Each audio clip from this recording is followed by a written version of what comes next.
अपने YouTube channel global science IQ में आप सभी लोगों का मैं हार्दिक स्वागत करती हूँ। आशा करती हूँ आप सभी लोग बहुत ही अच्छे होंगे और आपकी स्टडी भी बहुत ही अच्छी चल रही होगी। तो जैसा कि आप सभी लोगों को पता है, हमने एक न्यू टॉपिक स्टार्ट किया है जिसका नाम है केमिकल बॉन्डिंग, जिसे हिंदी में कहा जाता है रासायनिक बंध। इसमें आज हम आपको अष्टक नियम और संयोजकता के बारे में जानकारी देंगे। इससे पहले हम आपको इसकी बेसिक जानकारी थी वो दे चुके हैं। वहां हमने आपको ये भी बताया था कि कोई भी एलिमेंट जो होता है वो रासायनिक बंध केमिकल बॉन्डिंग क्यों बनाता है, और इसका रीजन भी हमने आपको बताया था कि प्रत्येक एलिमेंट जो होता है वो अपने वाह्यतम कक्ष में 8 इलेक्ट्रॉन पूर्ण करके अक्रिय गैस के समान स्थायी विन्यास ग्रहण करना चाहता है। जो हमारी अक्रिय गैसें होती हैं आपको पता है वो कभी भी किसी से क्रिया नहीं करती हैं। हमारी 6 अक्रिय गैसें होती हैं। पहली है हीलियम, उसके बाद नियोन, उसके बाद आर्गन और उसके बाद क्रिप्टोन, उसके बाद ज़ीनोन और उसके बाद होती है रेडोन। ये हमारी 6 अक्रिय गैसें जिन्हें इनर्ट गैसें भी कहा जाता है, नोबेल गैस के नाम से भी जाना जाता है। ठीक है, ये हमारी 6 अक्रिय गैसें कभी भी किसी के साथ अपक्रिया नहीं करती हैं। इनके वाह्यतम कक्ष में 8 इलेक्ट्रॉन भरे होते हैं। ठीक है, और जिस एलिमेंट के वाह्यतम कक्ष में 8 इलेक्ट्रॉन पूर्ण होंगे वो हमारा स्थायी इलेक्ट्रॉनिक विन्यास ग्रहण कर लेता है। जबकि आधुनिक आवर्त सारणी में उपस्थित प्रत्येक एलिमेंट यही चाहता है कि उसके वाह्यतम कक्ष में 8 इलेक्ट्रॉन पूर्ण हो जाए और वो स्थायी बन जाए, कभी भी किसी के साथ उसे क्रिया न करने पड़े। याद रखना, कोई अभी हम आपको बैलेंसी समझाएंगे। बैलेंसी कब निकल के आती है? कोई भी एलिमेंट जो होता है वो क्यों इलेक्ट्रॉन दान और ग्रहण करता है, इसका रीजन एक ही है कि वह स्थायी होना चाहता है। जब वो जिसके वाह्यतम कक्ष में 8 इलेक्ट्रॉन हो जाएंगे वो स्थायी हो जाएगा तो उसे कुछ ना कुछ राहत मिल जाती है। ठीक है, प्रत्येक एलिमेंट यही चाहता है कि उसके वाह्यतम कक्ष में 8 इलेक्ट्रॉन पूर्ण हो जाए। अब वाह्यतम कक्ष में 8 इलेक्ट्रॉन पूर्ण करना एक सिद्धांत है। इस सिद्धांत को क्या कहते हैं, सबसे पहले हम इसी पर चर्चा करेंगे। ठीक है, तो अब नजर डालते हैं बोर्ड की तरफ। लिखा हुआ है अष्टक नियम, बहुत ही इंपॉर्टेंट है। आप सभी लोग मेरे साथ यहाँ पर हम जो भी पॉइंट डिस्कस करें उन सभी को कॉपी में नोट डाउन करते रहें। और आप सभी लोगों से एक बात और कहनी है कि प्रत्येक चीज को रिवाइज करते रहें। जितना ज्यादा आप रिवाइज करेंगे आपकी तैयारी और भी बेहतरीन होगी। ठीक है, लिखा हुआ है कि वाह्यतम कोश में 8 इलेक्ट्रॉन पूर्ण करने का सिद्धांत अष्टक नियम कहलाता है। वाह्यतम कोश में 8 इलेक्ट्रॉन पूर्ण करने का सिद्धांत अष्टक नियम कहलाता है। आपको पता है प्रत्येक एलिमेंट वाह्यतम कोश में 8 इलेक्ट्रॉन पूर्ण करना चाहता है और इस सिद्धांत को कहा जाता है अष्टक नियम। ठीक है, हम एग्जांपल देंगे तब आप समझ जाना। आगे बैलेंसी निकालनी सिखाएंगे। आपको हम गारंटी देते हैं यदि आप सभी लोग आज की क्लास में मेरे साथ अंत तक बने रहे तो आप चुटकियों में सीख जाएंगे बैलेंसी निकालनी। ठीक है, यहाँ पर एक पॉइंट लिखा हुआ है कि हाइड्रोजन लिथियम को छोड़ करके, हाइड्रोजन और लिथियम को छोड़ करके प्रत्येक एलिमेंट के वाह्यतम कोश में 8 इलेक्ट्रॉन होने चाहिए तभी वो स्थायी होगा। हमारे जो लिथियम और हाइड्रोजन है ये हमारी जो अक्रिय गैस हीलियम है उसके समान इलेक्ट्रॉनिक विन्यास ग्रहण करना चाहते हैं। आपका क्वेश्चन यहाँ से बन सकता है कि हीलियम के तो वाह्यतम कोश में 2 इलेक्ट्रॉन होते हैं तो फिर ये कैसे स्थायी हुआ? तो याद रखना हीलियम जो होता है वो K कोश का हमारा एलिमेंट है। इसका जो होता है वो ओनली K कोश होता है और K कोश में ओनली 2 इलेक्ट्रॉन ही भरे जा सकते हैं जिसमें उपस्थित होता है S सबसेल, और S सबसेल में अधिकतम 2 इलेक्ट्रॉन ही भरे जा सकते हैं। ठीक है, तो इसलिए याद रखना हाइड्रोजन जो होगा वो 1 इलेक्ट्रॉन को ग्रहण करके किसके समान हो जाएगा? हीलियम के समान। इसी प्रकार से लिथियम जो होगा वो अपने में से 1 इलेक्ट्रॉन को दान करके किसके समान हो जाएगा? हीलियम के समान, जो कि हमारी एक अक्रिय गैस है। ठीक है, हम करेंगे इसमें एग्जाम्पल की बात। किस प्रकार से देखना बहुत ही ध्यान से।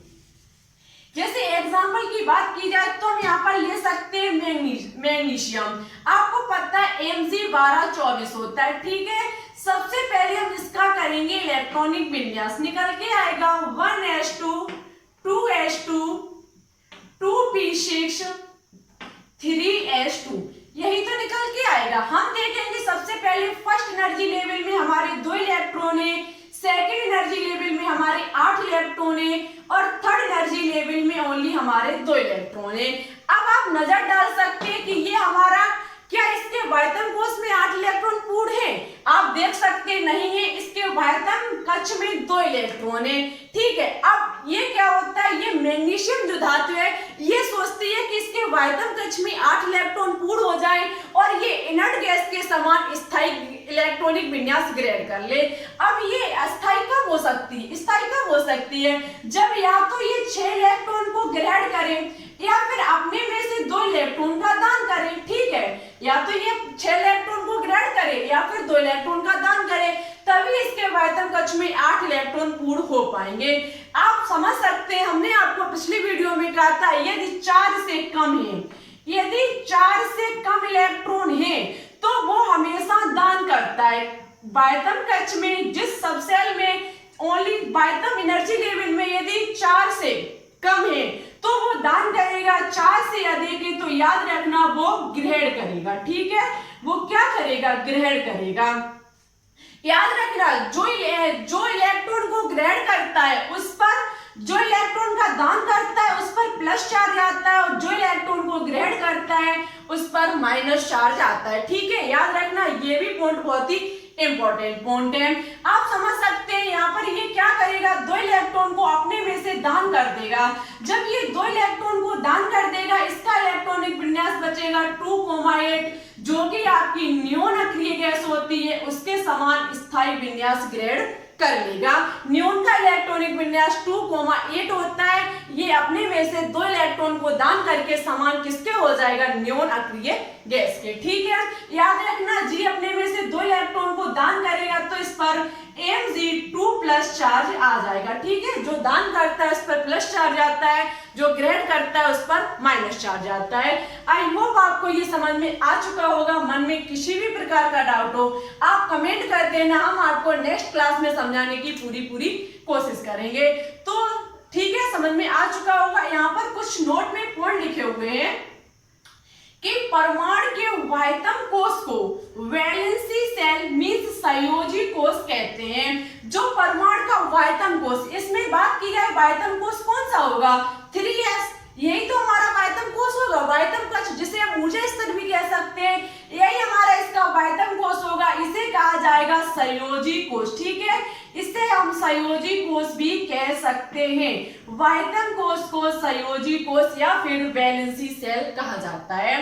नेक्स्ट है आपका कि संयोजी कोश में उपस्थित इलेक्ट्रॉन को वैलेंसी इलेक्ट्रॉन कहते हैं। संयोजी कोश में उपस्थित इलेक्ट्रॉन, आप समझ सकते हैं ये है हमारा संयोजी कोश।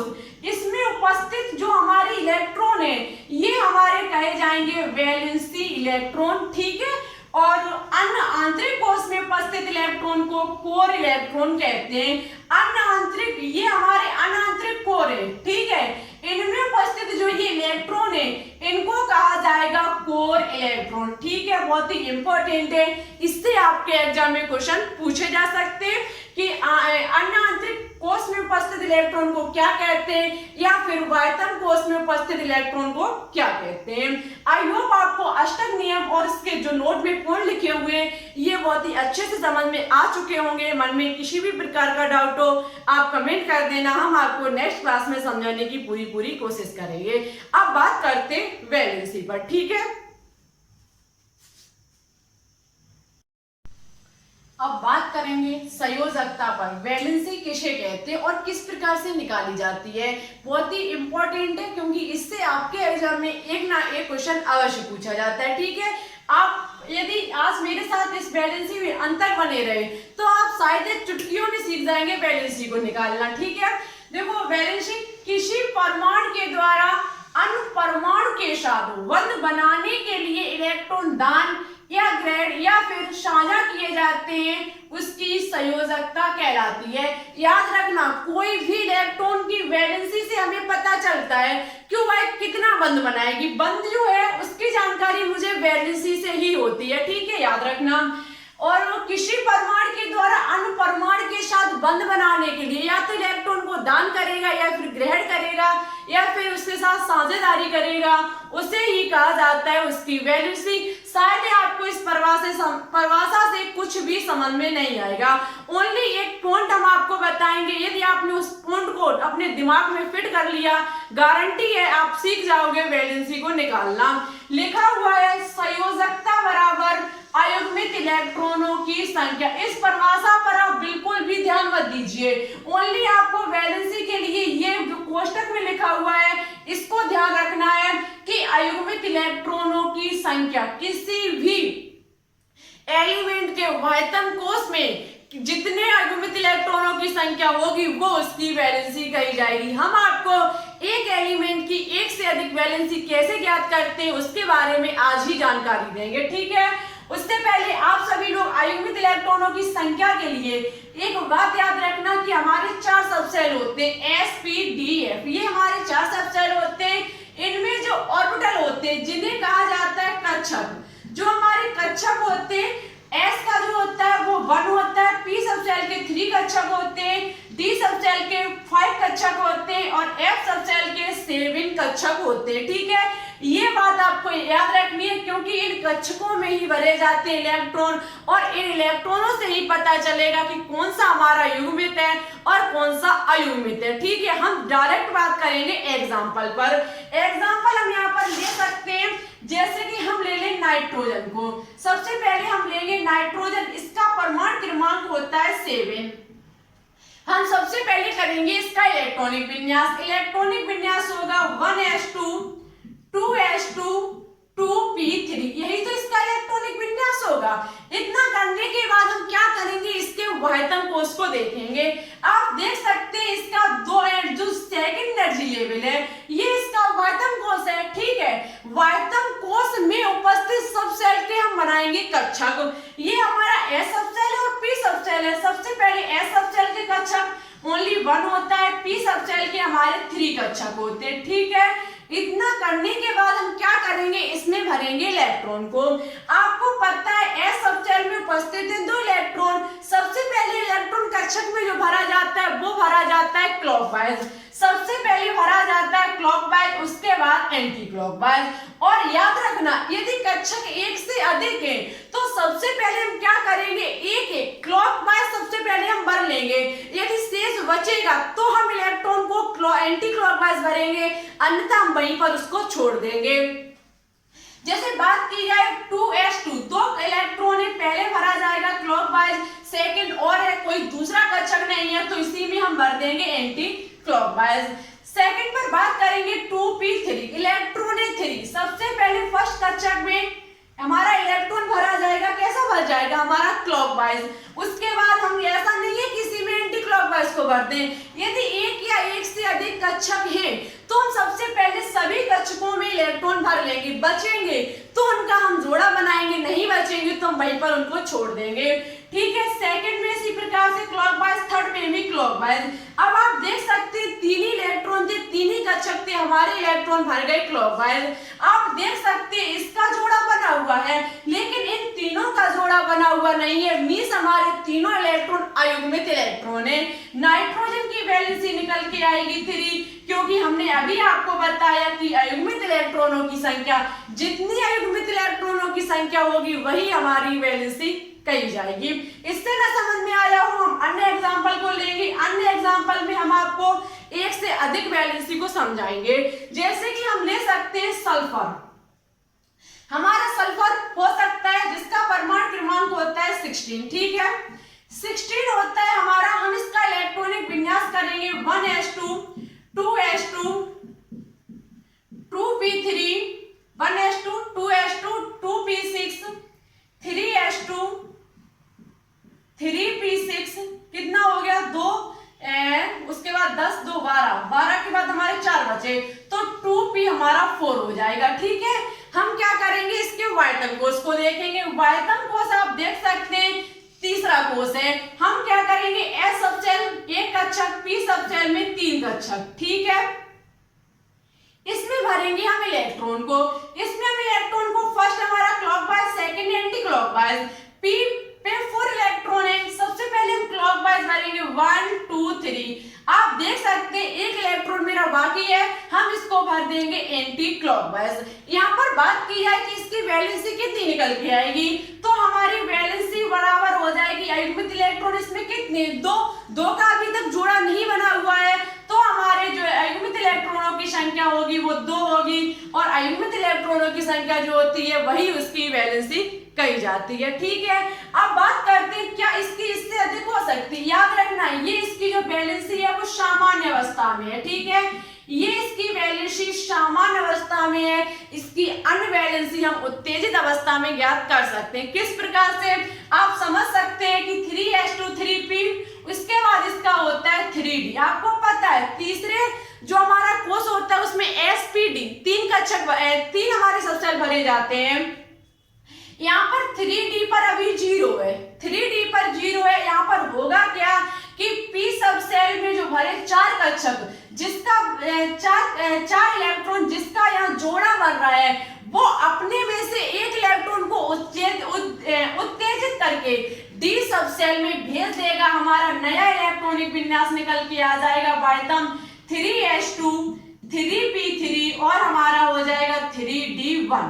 ये हमारा हो जाएगा यहाँ से। अब आप बात कर सकते थे कि हमने नाइट्रोजन का ज्ञात किया, तब क्यों नहीं किया, वहां पर ओनली 2s था और 2p था। आपको पता है तीसरा जो हमारा एनर्जी लेवल होता है, सॉरी जो हमारा दूसरा एनर्जी लेवल होता है उसमें ओनली s और p 2 सबसेल ही भरे जाते हैं। जब हमने आपको परमाणु संरचना टॉपिक पढ़ाया था वह हमने इस चीज को बहुत ही डिटेल से समझाया था। ठीक है, तो हमारा इस आधार पर हम करेंगे, इसमें भरेंगे इलेक्ट्रॉन को, 2 इलेक्ट्रॉन है फर्स्ट सेकंड, 3 कक्षक बन के तैयार होंगे, 3 ही इलेक्ट्रॉन है, तीनों ही हमारे क्लॉकवाइज। तीसरे में हमारे 5 कक्षक बने आएंगे क्योंकि डी सबसेल है हमारा। डी सबसेल में हमारे 5 कक्षक आते हैं 1 2 3 4 5। एक इलेक्ट्रॉन है, हम एक इलेक्ट्रॉन को भर देंगे। बात की जाए इसमें वैलेंसी की, आप देख सकते हैं 3 अयुग्मित, एक हमारा ये 4 मींस 4 इसमें अयुग्मित इलेक्ट्रॉन है, वैलेंसी निकल के आएगी इसकी 4। इसकी तीसरी वैलेंसी भी निकाल सकते हैं।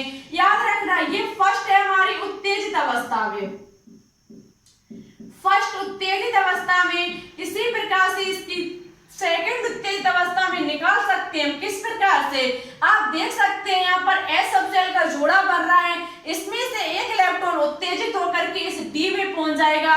हमारा बचेगा 3s1 3p3, उसके बाद हमारा हो जाएगा 3d2। इसमें इलेक्ट्रॉन भरेगा ओनली 1 है, 1 भर देंगे और इसके बाद हमारे p में भरेंगे 3 इलेक्ट्रॉन, d में भरेंगे हमारे 2 इलेक्ट्रॉन, 1 2। ठीक है, इसमें अयुग्मित इलेक्ट्रॉन आप गिन सकते हैं 1 2 3 4 5 6 अयुग्मित इलेक्ट्रॉन, वैलेंसी निकल के आएगी हमारी 6। एग्जाम में पूछा जा सकता है कि सल्फर की वैलेंसी कितनी होती है, 2 4 6 या फिर ये सभी। तो याद रखना है तीनों ही इसकी वैलेंसी होगी, 2 भी होगी, 4 भी होगी, 6 भी होगी। ऐसे भी पूछा जा सकता है कि सामान्य अवस्था में इसकी कितनी होती है और उत्तेजित अवस्था में कितनी होती है। ठीक है, तो आपको ये सभी चीजें आनी चाहिए। एक क्वेश्चन हम आपके लिए होमवर्क में रख रहे हैं जिसका आंसर आपको हमारे कमेंट बॉक्स में देना होगा। यदि आप बैलेंसी सीख चुके होंगे तो इसका आंसर आप अवश्य दे सकेंगे कि क्लोरीन और ऑक्सीजन की वैलेंसी कितनी होती है। इसका आंसर आपको हमारे कमेंट बॉक्स में देना होगा। जो बच्चे इसका सही और अच्छे से आंसर देंगे नेक्स्ट क्लास में उनका नाम हम अवश्य लेकर के आएंगे। तो आज के लिए बस इतना ही। आज की वीडियो कैसी लगी कमेंट बॉक्स में कमेंट करके जरूर बताएं।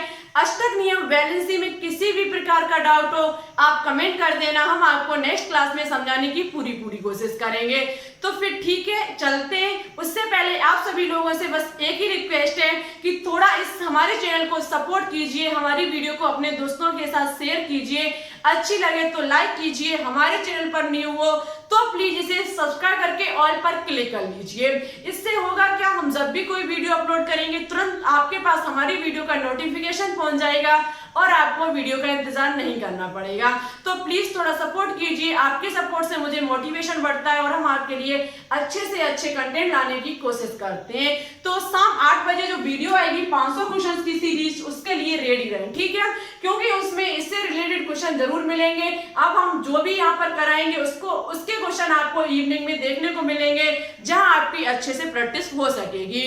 तो फिर ठीक है, चलते हैं। Thanks for watching this video. जय हिंद, जय भारत, ऑल द बेस्ट।